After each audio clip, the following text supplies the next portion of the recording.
Halo guys, welcome back to my YouTube channel di Indah Channel. Baik teman-teman, bagi teman-teman yang sudah menonton, jangan lupa untuk dibantu like, komen, dan subscribe-nya ya. Terima kasih. Nah teman-teman, hari ini saya mau membahas tentang Peraturan Menteri Kesehatan Republik Indonesia Nomor 19 Tahun 2022 tentang perubahan atas Peraturan Menteri Kesehatan Nomor 2 Tahun 2022 tentang petunjuk teknis penggunaan dana alokasi khusus non-fisik bidang kesehatan tahun 2022. Nah, di peraturan Permenkes ini yang akan saya bahas adalah tentang menu insentif UKM yang terbaru untuk di pertengahan tahun 2022 dan juga akan dilaksanakan di tahun 2023.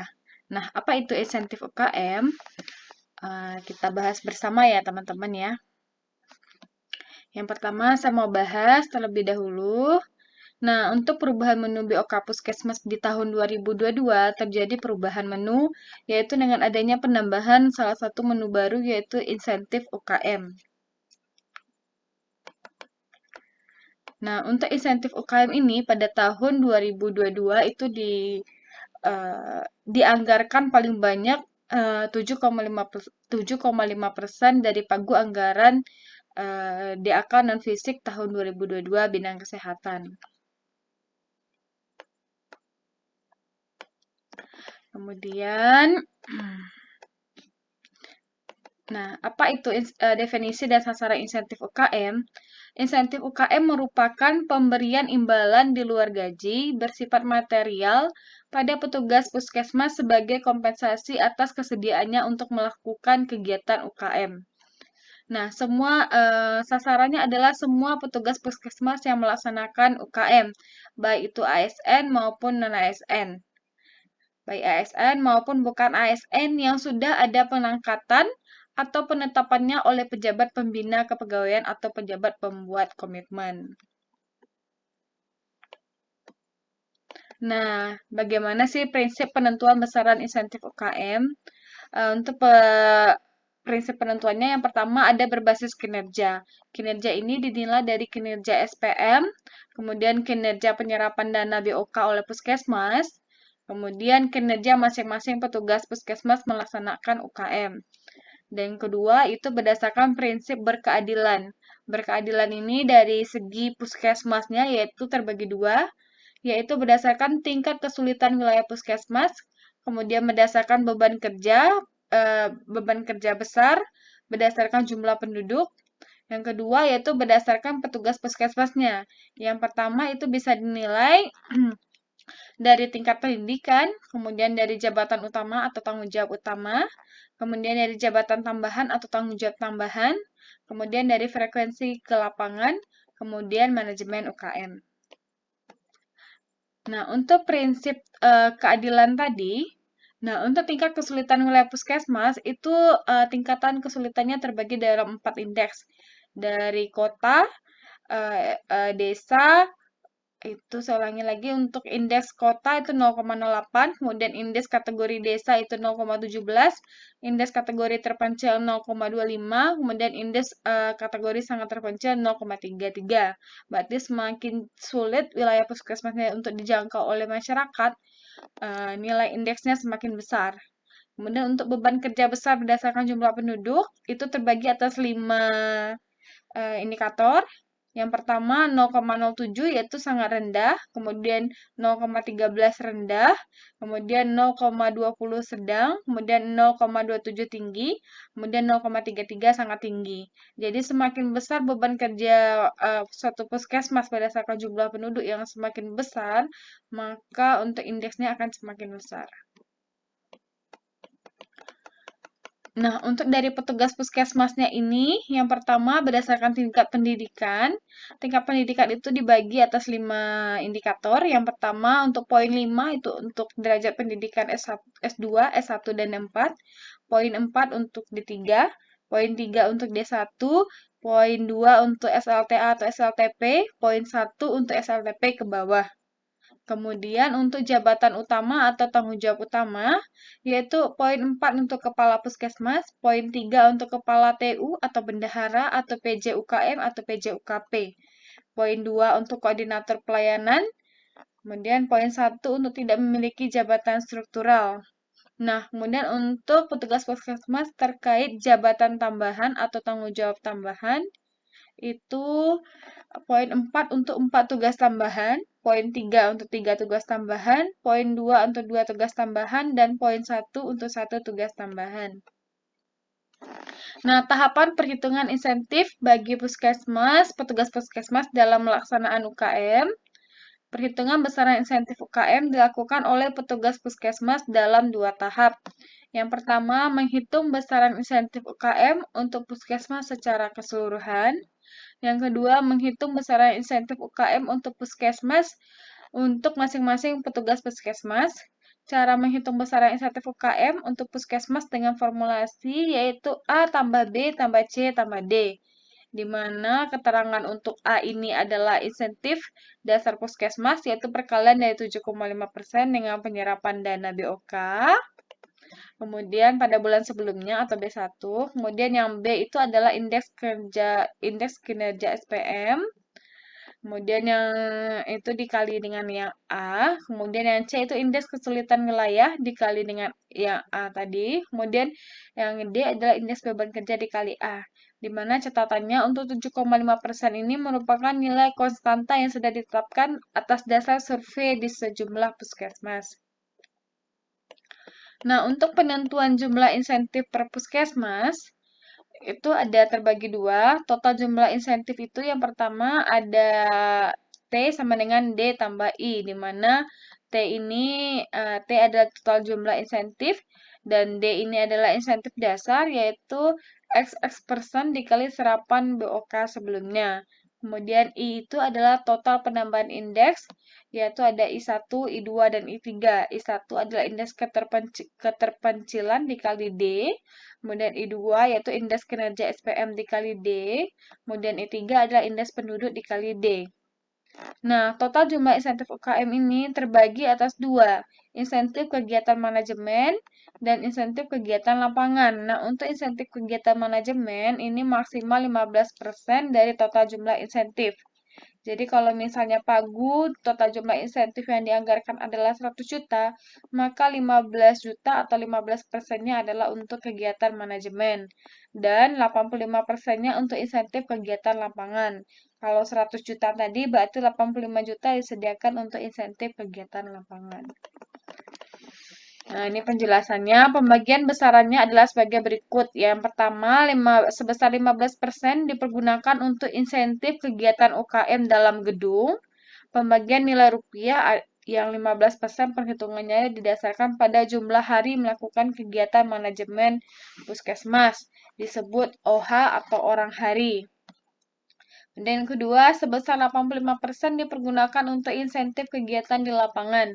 Pembagian nilai rupiah yang 85% perhitungannya didasarkan pada frekuensi ke lapangan untuk kegiatan UKM disebut dengan frekuensi. Nah, penentuan jumlah insentif per individu, insentif manajemen, dan insentif lapangan. Nah, untuk insentif per individu yang manajemen adalah bobot dikali hari dibagi total bobot dikali hari seluruh puskesmas dikali M. Untuk yang insentif kegiatan lapangan, untuk per individunya adalah bobot dikali frekuensi ke lapangan dibagi total bobot dikali frekuensi seluruh puskesmas dikali dengan L. Nah, total insentif individu yaitu adalah yang total kegiatan manajemen individu dan total kegiatan lapangan individu. Bobot ditentukan dengan pendidikan, jabatan utama, dan jabatan tambahan seperti yang sudah dijelaskan di sebelumnya. Nah, untuk alur pengisian insentif UKM, di sini ada dua peran. Ada peran dinas kesehatan dan peran puskesmas. Peran dinas kesehatan itu yang berwarna biru, sedangkan peran puskesmas yang berwarna krem. Yang peran peran Dinas Kesehatan yang pertama, Dinas Kesehatan mengisi capaian layanan SPM berdasarkan hasil laporan SPM bulan sebelumnya dari Puskesmas untuk menyediakan indeks kinerja SPM. Yang kedua, Dinas Kesehatan menyediakan data indeks kesulitan wilayah kerja masing-masing Puskesmas berdasarkan PMK nomor 43 tahun 2019. Yang ketiga, Dinas Kesehatan mengirim template indeks SPM dan indeks kesulitan wilayah ke masing-masing Puskesmas. Dan Puskesmas mengisi template perhitungan besaran insentif UKM berdasarkan pedoman di perubahan PMK 2 tahun 2022. Yang kelima, Puskesmas mengirimkan template insentif UKM dan tabel petugas dan nomor rekening petugas Puskesmas. Kemudian yang keenam, Dinas Kesehatan melakukan verifikasi template insentif UKM yang diisi oleh Puskesmas. Jika isian sudah benar, maka Dinas Kesehatan membuat daftar rekapitulasi setiap petugas Puskesmas dan nomor rekening petugas. Kemudian yang kedelapan, Dinas Kesehatan melakukan transfer insentif UKM kepada masing-masing petugas Puskesmas. Yang kesembilan, Dinas Kesehatan melakukan interpretasi atau analisis informasi yang ada pada dashboard. Nah, jika pada tahap ke-6 setelah dilakukan verifikasi oleh Dinas Kesehatan masih ada kesalahan dalam pengisian template insentif UKM oleh Puskesmas, maka Puskesmas harus melakukan perbaikan berdasarkan masukan oleh Dinas, kemudian membuat dan mengirimkan kembali, kemudian diverifikasi lagi oleh Dinas sampai dengan tahap ke-9. Nah, peran Dinas Kesehatan peran Dinas Kesehatan yang pertama, seperti yang tadi, menyediakan data tentang indeks kinerja SPM dan indeks kesulitan wilayah kerja masing-masing Puskesmas. Kemudian yang kedua, memastikan semua Puskesmas sudah mengisi dan mengirimkan template hasil perhitungan insentif UKM. Yang ketiga, melakukan verifikasi data yang diimport oleh Puskesmas ke dalam template penghitungan insentif UKM. Yang keempat, melakukan interpretasi terhadap hasil perhitungan yang ditampilkan dalam dashboard atau rangkuman hasil perhitungan yang disampaikan Puskesmas dalam template masing-masing. Yang kelima, memastikan terlaksananya transfer insentif UKM ke rekening petugas Puskesmas. Nah, di sini harapannya dengan setelah adanya implementasi insentif UKM, yang pertama optimalisasi pelayanan UKM di Puskesmas, yang kedua kenaikan kinerja UKM, yang ketiga mendukung transformasi kesehatan, kemudian yang keempat perbaikan penyerapan dana BOK. Nah, di sini perlu saya jelaskan terkait insentif UKM ini. Nah, untuk teman-teman Puskesmas yang bingung, nah kegiatan insentif UKM apa sih yang dihitung sebagai frekuensi untuk turun ke lapangannya, kegiatannya bisa kita lihat di PMK nomor 19 tahun 2022 di halaman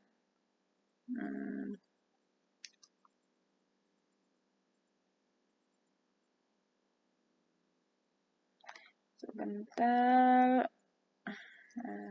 Nanti untuk poin insentif UKM itu dimulai dari halaman 21 ya teman-teman, semuanya bisa dibaca.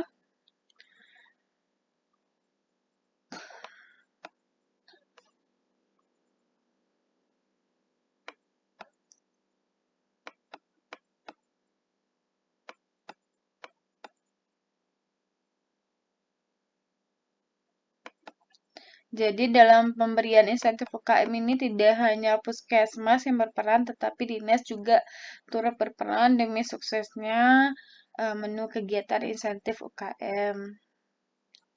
Nah, di sini sudah dijelaskan. Nah, untuk penentuan besaran insentif UKM untuk masing-masing petugas Puskesmas ditetapkan berdasarkan yang pertama, petugas yang melakukan kegiatan manajemen UKM. Seperti yang tadi disampaikan bahwa kegiatan manajemen UKM ini itu dari total insentif itu 15%. Nah, apa aja sih kegiatan manajemen UKM-nya? Yang pertama yaitu menyusun perencanaan kegiatan bulanan. Yang kedua, mengikuti Lokakarya Mini atau Lokmin. Yang ketiga, mengikuti rapat koordinasi lintas sektor dalam rangka penyelenggaraan UKM. Kemudian yang keempat, menyusun laporan bulanan UKM. Kemudian yang kelima, menyusun laporan keuangan BOK. Yang keenam, persiapan logistik lapangan. Nah, pelaksanaan kegiatan manajemen UKM di Puskesmas dalam 1 bulan dihitung berdasarkan orang hari atau disebut dengan OH. Nah, untuk kegiatan lapangannya, apa saja sih kegiatannya yang perlu diketahui? Petugas yang melakukan kegiatan UKM di lapangan mengacu pada rincian kegiatan dalam menu kegiatan BOK Puskesmas. Kegiatan petugas Puskesmas dalam pelaksanaan UKM di lapangan merupakan kegiatan UKM yang dilakukan di luar gedung, baik langsung maupun tidak langsung dirasakan oleh masyarakat atas pelayanan. Yang pertama, pelayanan kesehatan ibu dan anak di Posyandu, kemudian fogging DBD, kemudian membagi ke lampu malaria, kemudian spraying malaria, kemudian survei dahak suspek TB, kemudian kunjungan ANC di Posyandu atau kunjungan rumah, kemudian kunjungan neonatal, kemudian kunjungan rumah untuk survei PSPK, kemudian sweeping balita dan ibu hamil, kemudian survei kesehatan tempat-tempat umum, kemudian upaya kesehatan sekolah, kemudian pelayanan kesehatan peduli remaja. Nah, ini ada 12 jenis kegiatan. Itulah kegiatan yang diakui untuk insentif kegiatan lapangan, di mana insentif kegiatan lapangan ini mengandung persentase yang besar, yaitu 85%. Nah, pelaksanaan kegiatan UKM di lapangan dalam 1 bulan dihitungkan berdasarkan jumlah orang frekuensi. Berapa kali petugas tersebut turun untuk melaksanakan frekuensinya untuk melaksanakan kegiatan UKM. Ini tadi sudah kita jelaskan. Cara perhitungannya sudah.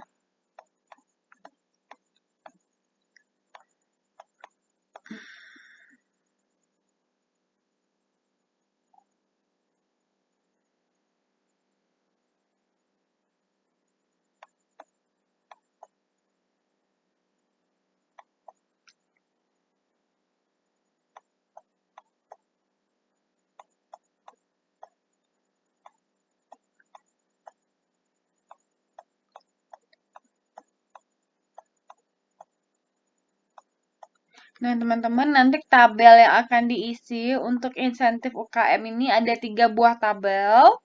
Yang pertama, ini tabel yang akan diisi oleh Puskesmas. Tabel hasil perhitungan insentif UKM dalam program Excel. Kemudian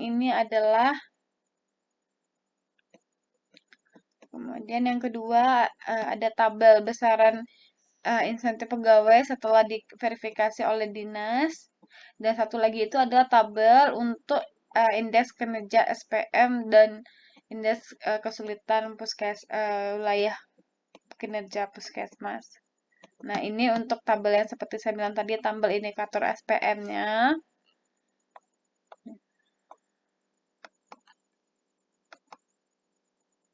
Baik, seperti itu ya teman-teman. Nanti untuk teman-teman yang mau membaca, untuk PMK-nya ada di PMK nomor 19 tahun 2022. Itu bisa dibaca dari halaman 21 sampai dengan halaman 38 yang membahas tentang insentif UKM.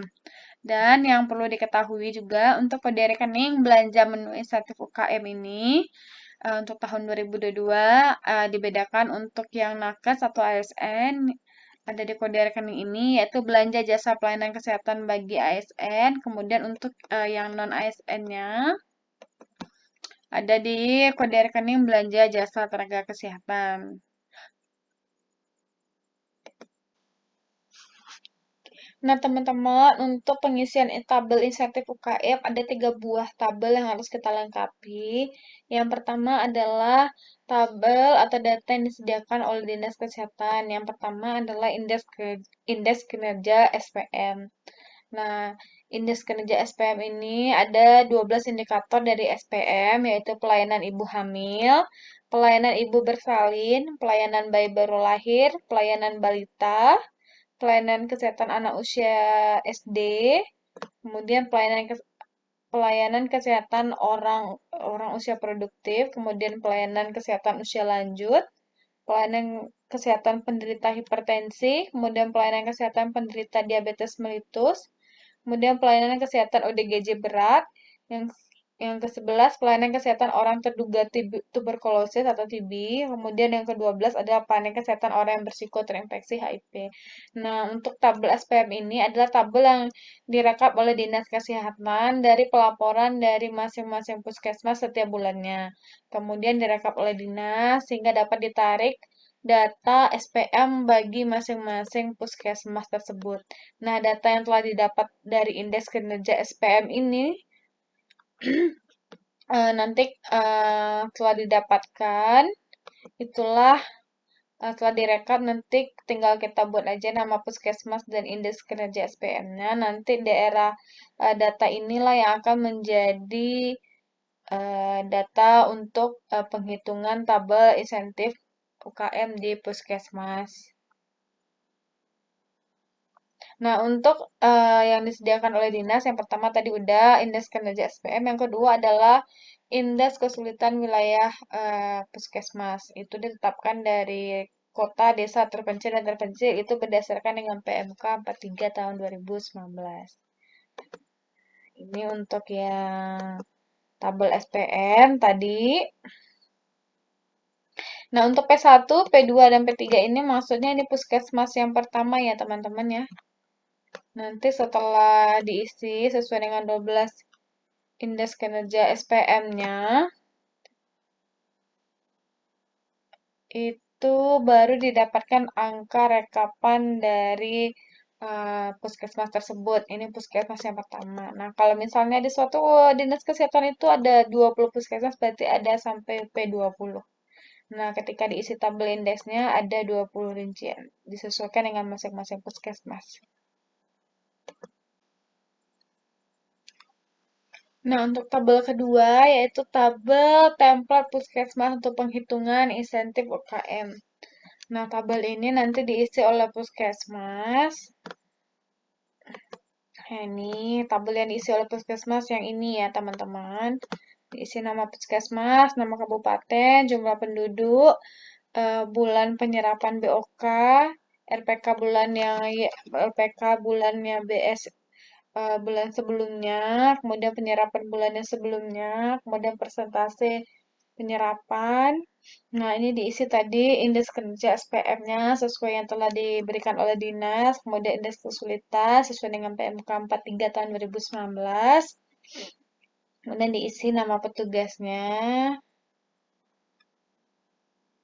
Nah, template penentuan bobot stafnya.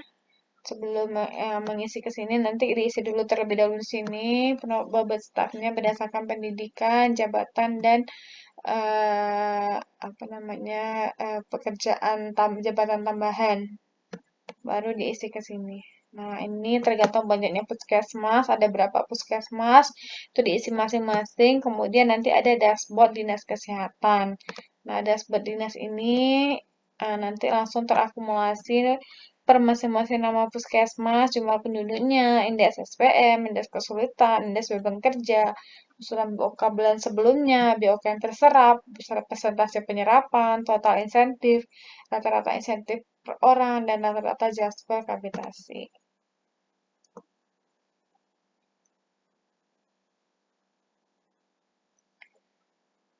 Selain itu sesuai dengan tadi peran dinas kesehatan, yang pertama memberikan indeks kinerja SPM dan kesulitan, yang kedua ini memverifikasi data dari template dari perhitungan puskesmas, yang kemudian yang keempat itu tugas dinas kesehatan adalah memberikan interpretasi. Nah, apakah perlu ditingkatkan atau gimana itu interpretasi yang harus diberikan oleh dinas kesehatan.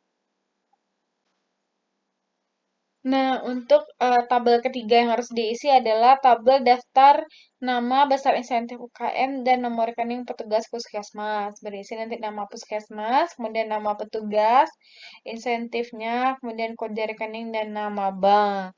Nah, jadi inilah salah satu jadi peran dinas kesehatan yaitu memastikan bahwa insentif telah ditransfer ke rekening masing-masing petugas. Nah, teman-teman, untuk cara penghitungannya nanti bisa dicoba langsung menggunakan tabel atau template yang telah seperti yang tertera yang telah diberikan. Apabila ada pertanyaan, teman-teman bisa ditanyakan di kolom komentar ya. Jangan lupa untuk dibantu like, komen, dan subscribe ya teman-teman. Terima kasih.